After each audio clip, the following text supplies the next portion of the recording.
అందరికీ నమస్కారం. 2 రాష్ట్రాల్లో ఉన్నటువంటి తెలుగు ప్రజలకు, భారతదేశంలోనూ, యావత్ ప్రపంచంలోనూ ఉన్నటువంటి తెలుగు, మిగతా భాషలలోని అభిమానులకు, నా శ్రేయోభిలాషులకు, ఆత్మీయులకు, ప్రజా ప్రతినిధులకు, 2 రాష్ట్రాల ముఖ్యమంత్రులకు, మీడియా ప్రతినిధులకు నా హృదయపూర్వక నమస్కారాలు. గత 4 రోజులుగా ఏవేమి జరుగుతున్నదని అందరికీ తెలుసు. ముఖ్యమంత్రులకు కూడా తెలిసి ఉంటుంది. ఎందుకంటే వాళ్ళు ఎన్నో సమస్యలతో తలమునకలై ఉంటారు. కానీ ఎవరో ఆయన పర్సనల్ సెక్రటరీస్ చెప్పుండొచ్చు. నా హృదయంలో ఉండే ఆవేదన ఏమిటంటే, కుటుంబ సమస్యల్లో ఎవరైనా పర్మిషన్ లేకుండా ఇతరులు జోక్యం చేసుకోవచ్చా? మీరే ఆలోచించండి. 100కి 100% అనాల్సిన అవసరం లేదు. కనీసం 95-99% కుటుంబ సమస్యలు ఉంటూ ఉంటాయి. అంటే మేమంతా నటులం కాబట్టి మా విషయాలు, పాపులర్గా ఉన్నటువంటి రాజకీయ నాయకుల విషయాలు, కొంతమంది ఉన్నవి లేనివి, లేనివి ఉన్నవి చెబుతూ ఉంటారు. చెప్పేవాడు కూడా ఆలోచించాలి, వాళ్ళ మనసులు, వాళ్ళ కుటుంబ సమస్యలు అని. ఇదంతా ప్రజలకు తెలుసు. కానీ ఎందుకులే మన పనులు మనం చేసుకుందాం అని అందరూ సైలెంట్గా ఉన్నారు. ఇప్పుడు ప్రజలకు కూడా, కొంతమంది రాజకీయ నాయకులు కూడా ఆలోచించుకోవాల్సిన విషయం.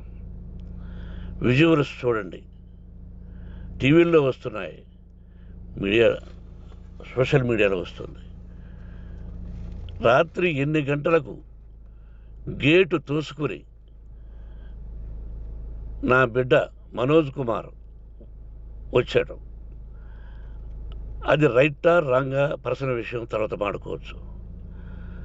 పత్రికాధిపతులు, అది పత్రికా సోదరులు 4 రోజుల నుంచి నా ఇంటి ముందు మనుషులను పెట్టుకుని, వ్యాన్లు పెట్టుకుని అలా ఉండడం ఎంతవరకు న్యాయం?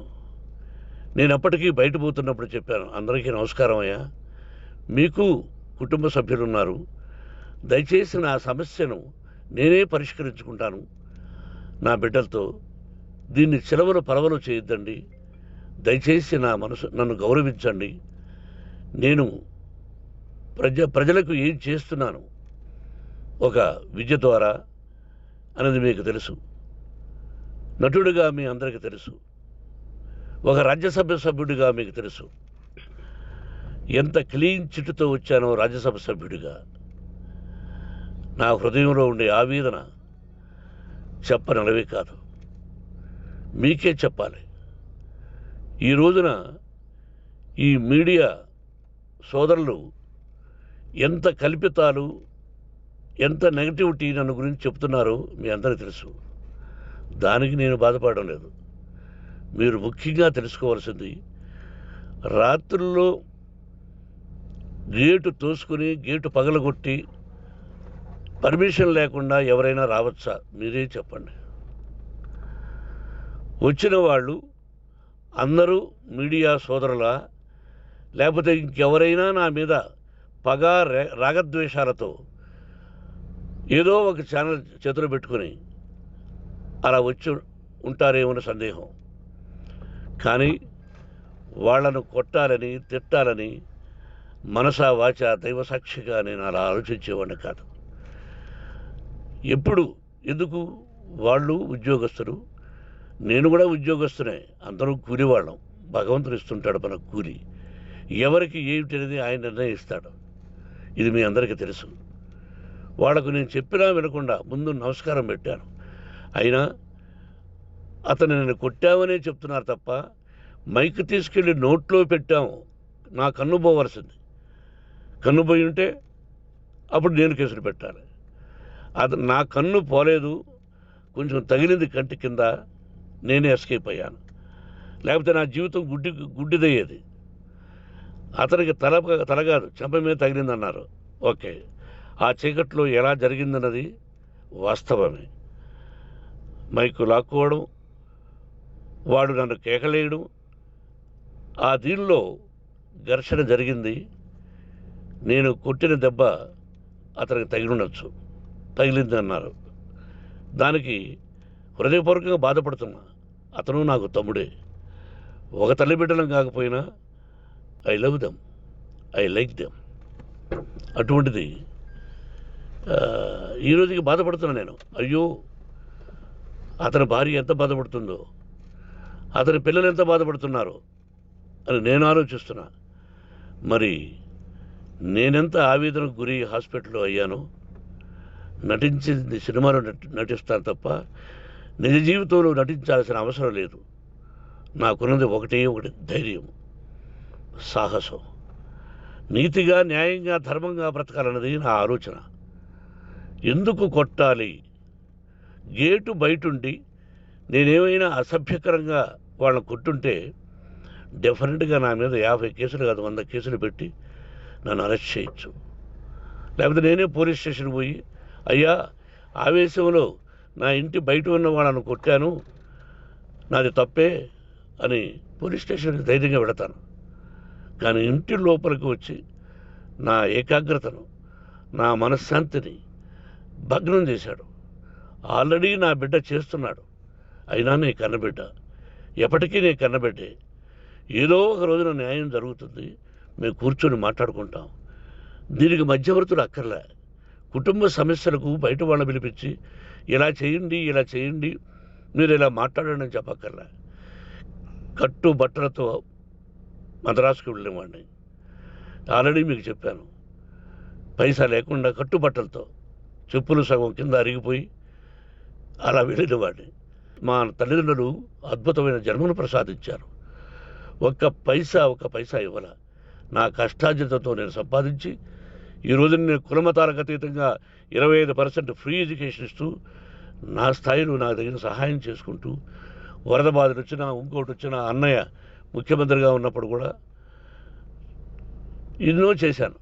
బట్ అవి మర్చిపోయి ఈరోజు కొట్టింది మాట్లాడుతున్నారు. ప్రజాప్రతినిధులారా, నా అభిమానులారా, తెలుగు ప్రజలారా, తమిళ, మలయాళం, కన్నడ అభిమానులారా, ఆలోచించండి. నేను చేసినది తప్పు, కొట్టినది తప్పు. ఏ సందర్భంలో కొట్టాల్సి వచ్చింది? మీ ఇంటికి దూరితే ఒప్పుకుంటారా? మీ ఏకాగ్రతను భగ్నం చేస్తే ఒప్పుకుంటారా? మీరే ఆలోచించండి. న్యాయాధిపతులు కానీ, ప్రజాప్రతినిధులు కానీ, అభిమానులు కానీ, వ్యాపారస్తులు కానీ, ఇదే మీడియా ప్రతినిధులు కూడా వాళ్ళ ఇళ్ళలోకి ఎవరైనా దూరి, ఏయ్ మన గురించి ఇలా రాశావు అని ఆ ఇళ్ళల్లోకి ఒక 10 మంది వెళితే వాళ్ళు దండం పెట్టి పంపిస్తారా? ఏం చేస్తారు చెప్పండి? మీకు టీవీలు ఉన్నాయి, మాకు టీవీలు లేవు. నేను కూడా రేపు టీవీ పెట్టచ్చు. అది కాదు గొప్ప.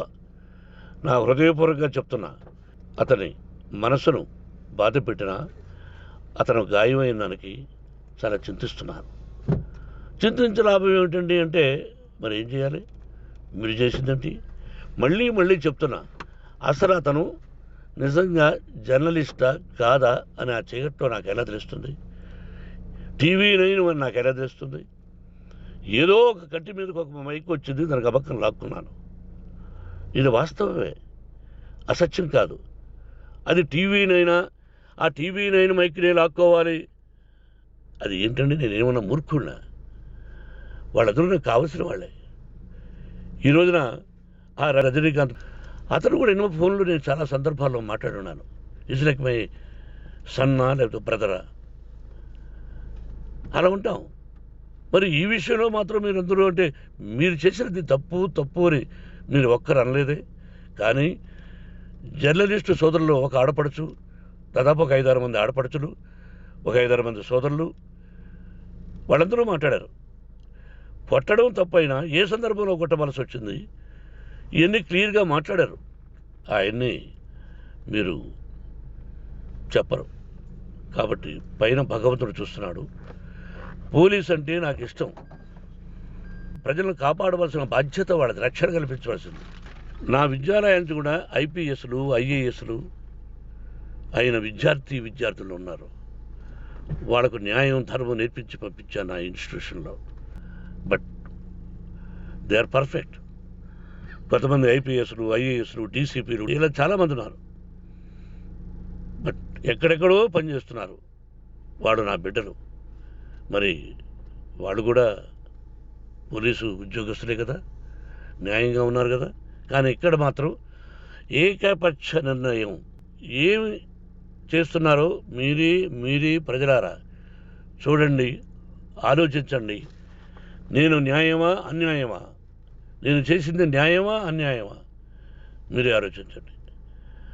నా ఇంటికి తలుపులు బద్దలు కొట్టి రావడం న్యాయమా, మీరే చెప్పండి. ఎల్లప్పుడూ మీ ఆశీస్సులు కోరుకునే మీ మోహన్ బాబు. నమస్కారం.